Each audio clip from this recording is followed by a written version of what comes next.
നമസ്കാരം. PG. Trainee doctor കൊല്ലപ്പെട്ട Kolkata RG Kar medical college ആശുപത്രിയിലെ മുൻ പ്രിൻസിപ്പലിനെതിരായ കടുത്ത ആരോപണങ്ങളിൽ അന്വേഷണം. മെഡിക്കൽ കോളേജിലെ വിദ്യാർത്ഥികളിൽ നിന്ന് കൈക്കൂലി വാങ്ങിയതായും അജ്ഞാത മൃതദേഹങ്ങൾ വിൽപ്പന നടത്തിയെന്നും ഉൾപ്പെടെയുള്ള ആരോപണങ്ങളാണ് മുൻ പ്രിൻസിപ്പൽ ഡോക്ടർ സന്ദീപ് ഘോഷിനെതിരെ ഉയർന്നിരിക്കുന്നത്.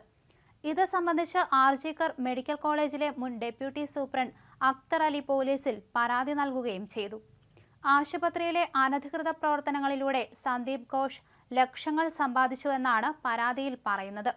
ഇയാളുടെ നേതൃത്വത്തിൽ ആശുപത്രി കേന്ദ്രീകരിച്ച് വലിയൊരു ശൃംഖല തന്നെ പ്രവർത്തിക്കുന്നുണ്ടെന്നും പരാതിയിൽ ആരോപിക്കുന്നു. സന്ദീപ് ഘോഷ് പ്രിൻസിപ്പളായിരുന്ന കാലത്ത് മെഡിക്കൽ കോളേജിൽ നടന്നത് സമാനതയില്ലാത്ത അഴിമതിയും കുറ്റകൃത്യങ്ങളുമെന്നാണ് ആരോപണം. മെഡിക്കൽ കോളേജിൽ മാഫിയയ്ക്ക് സമാനമായ നടപടികളാണ് നടന്നിരുന്നതെന്നാണ് ആരോപണം. 2021 സന്ദീപ് ഘോഷ് ചുമതലയേൽക്കുന്നത്. മെഡിക്കൽ കോളേജിലേക്ക് എത്തുന്ന അജ്ഞാത മൃതദേഹങ്ങൾ നിയമാനുസൃതമല്ലാത്ത രീതിയിൽ ഉപയോഗിക്കപ്പെട്ടതിൽ സന്ദീപ് ഘോഷിന് പങ്കുണ്ടെന്നാണ് ഉയരുന്ന ആരോപണങ്ങളിൽ പ്രധാനം. ആശുപത്രിയിലെ മെഡിക്കൽ മാലിന്യമെല്ലാം പ്രിൻസിപ്പൽ പുറത്തേക്ക് അനധികൃതമായി കടത്തിയതായാണ് പ്രധാന ആരോപണം. ഉപയോഗിച്ച സിറിഞ്ചുകളും ഗ്ലൗസുകളും അടക്കമുള്ള മാലിന്യമാണ് സന്ദീപ് ഘോഷിന്റെ ബംഗ്ലാദേശ് ബന്ധം ഉപയോഗിച്ച് മറ്റൊരിടത്തേക്ക് കടത്തിയത്. നിയമപ്രകാരം അംഗീകൃത കേന്ദ്രങ്ങളിലേക്കാണ് മെഡിക്കൽ മാലിന്യങ്ങൾ കൊണ്ടുപോകേണ്ടത്. അവിടെ വച്ചാണ് ഇത് സംസ്കരിക്കേണ്ടത്. എന്നാൽ പ്രിൻസിപ്പളായിരിക്കെ സന്ദീപ് ഘോഷ് ഇത് പുറത്തേക്ക് കടത്തുകയായിരുന്നു. ഇതിനു പുറമെ ആശുപത്രിയിൽ സൂക്ഷിക്കുന്ന അജ്ഞാത മൃതദേഹങ്ങൾ മറിച്ചുവിറ്റതിലൂടെ പ്രിൻസിപ്പൽ പണം സമ്പാദിച്ചെന്നും ആരോപണമുണ്ട്.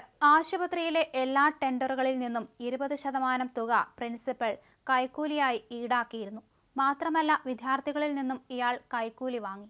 പരീക്ഷയിൽ തോറ്റവരോ മാർക്ക് കുറഞ്ഞവരോ ആയ വിദ്യാർത്ഥികളിൽ നിന്നാണ് വിജയിപ്പിക്കാമെന്ന് വാഗ്ദാനം നൽകി പണം വാങ്ങിയിരുന്നതെന്നും മുൻ ഡെപ്യൂട്ടി സൂപ്രണ്ട് പരാതിയിൽ പറയുന്നു.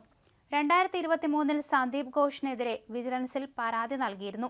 എന്നാൽ ആ പരാതിയിൽ ഒരു നടപടിയും സ്വീകരിച്ചില്ല. മാത്രമല്ല, പരാതി നൽകിയ തന്നെ ആർജിക്കർ ആശുപത്രിയിൽ നിന്ന് സ്ഥലം മാറ്റുകയാണ് ഉണ്ടായതെന്നും മുൻ ഡെപ്യൂട്ടി സൂപ്രണ്ട് അക്തർ അലി പറഞ്ഞു. പി.ജി. ഡോക്ടറെ ബലാത്സംഗം ചെയ്ത് കൊലപ്പെടുത്തിയ സംഭവത്തിൽ മെഡിക്കൽ കോളേജിലെ പ്രിൻസിപ്പളായിരുന്ന സന്ദീപ് ഘോഷിനെതിരെ രൂക്ഷമായ ആക്ഷേപങ്ങളുണ്ടായിരുന്നു. സംഭവം മറച്ചുവെക്കാൻ പ്രിൻസിപ്പൽ ശ്രമിച്ചെന്നും ആത്മഹത്യയാണെന്നാണ് ആദ്യം വിശദീകരിച്ചതെന്നും പി.ജി. ഡോക്ടറുടെ കുടുംബമടക്കം ആരോപിച്ചിരുന്നു. കഴിഞ്ഞ ദിവസം സുപ്രീം കോടതിയും ഇക്കാര്യം ചൂണ്ടിക്കാണിച്ചു.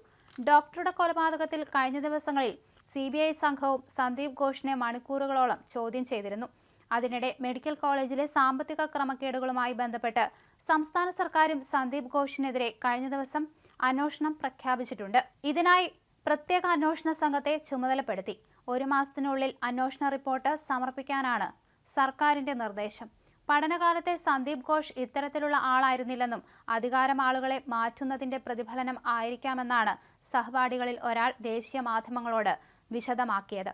ബയോമെഡിക്കൽ മാലിന്യങ്ങൾ അനധികൃതമായി സന്ദീപ് ഘോഷ് വിൽപ്പന നടത്തിയിരുന്നുവെന്നാണ് മെഡിക്കൽ കോളേജിലെ മുൻ സൂപ്രണ്ട് ഡോക്ടർ അക്തർ അലി ആരോപിക്കുന്നത്. റബ്ബർ ഗ്ലൗ, സലൈൻ ബോട്ടിലുകൾ, സിറിഞ്ചുകൾ, സൂചികൾ എന്നിവയുൾപ്പെടെയാണ് ഇത്തരത്തിൽ അനധികൃതമായി വിൽപ്പന നടത്തിയിരുന്നതെന്നും മുൻ സൂപ്രണ്ട് വിശദമാക്കുന്നു.